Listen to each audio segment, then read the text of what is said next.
नमस्ते। आज म हेर्नुस् त यो प्राकृतिक सवारीबाट उपस्थित भइसकेको छु।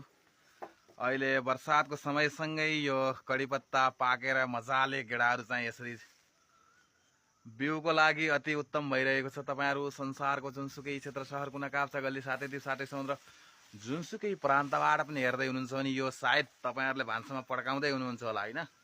हाम्रो पहाडी जिल्लामा जंगली जडीबुटी कडिपत्तासँग आज म उपस्थित भइसकेको। सायद प्राय जसो मेरो भान्सामा पाक्ने यो जडीबुटीको बिउ पनि एकदम तयार भइसकेको छ। तपाईहरुलाई कसैलाई कडिपत्ताको बिउ चाहिन्छ, तपाईहरुलाई मन पर्छ, यसको स्वाद भनी पक्कै पनि सम्पर्क गर्न सक्नुहुन्छ।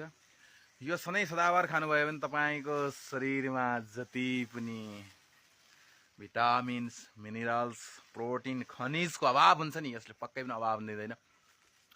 प्राकृतिक कृषिबारीमा प्रकृतिले मानव स्वास्थ्यलाई उत्पादन गरिदिएको, तर मान्छे अल्छी भएर नखाएर यसरी बुढिएका